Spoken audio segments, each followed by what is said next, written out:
তিনি আমাদেরকে জানিয়েছেন আমি শুধু স্বপ্ন দেখছি না, আমার পরিকল্পনা রয়েছে এবং সেই পরিকল্পনা বাস্তবায়নে আমাদের সবাইকে একসাথে কাজ করতে হবে। এইবারের নির্বাচনে আপনারা নিশ্চয়ই জানেন যে উচ্চকক্ষ এবং নিম্নকক্ষ, অর্থাৎ যদি উচ্চকক্ষে বেশি আসন পেতে হয় সেক্ষেত্রে ধানের শীষ প্রতীকের বাইরে ভোট দেওয়ার কোনো সুযোগ নাই।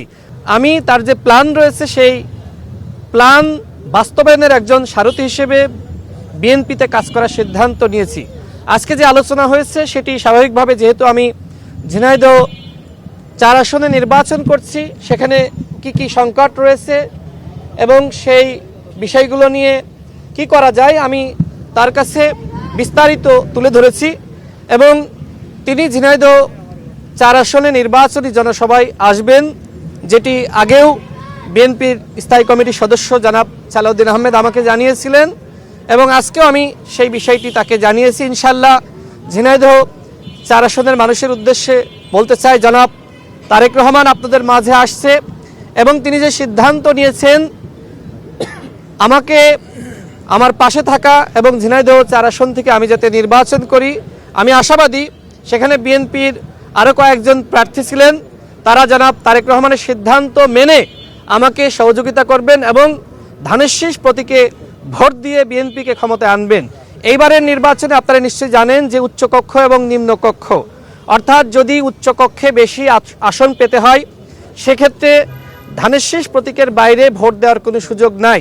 তো আমি আশাবাদী বিএনপির তৃণমূলের নেতৃবৃন্দ, হাইকমান্ডের যে সিদ্ধান্ত, জনাব তারেক রহমানের যে সিদ্ধান্ত, সেই সিদ্ধান্তের বাইরে কেউ যাবে না।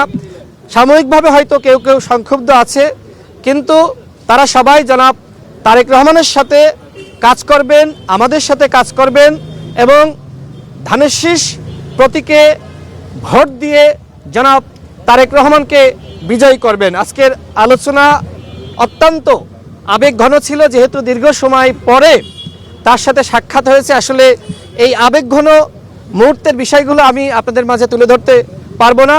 তার প্রতি আমার শ্রদ্ধা রয়েছে, তার প্রতি ভালোবাসা রয়েছে, তার নেতৃত্বে ইনশাল্লাহ আমরা কাজ করে যাব এবং তিনি যে স্বপ্ন দেখছেন নতুন বাংলাদেশ গঠন, যেখানে মহান মুক্তিযুদ্ধের মূলনীতি সাম্য, মানবিক মর্যাদা, সামাজিক সুবিচার বাস্তবায়িত হবে।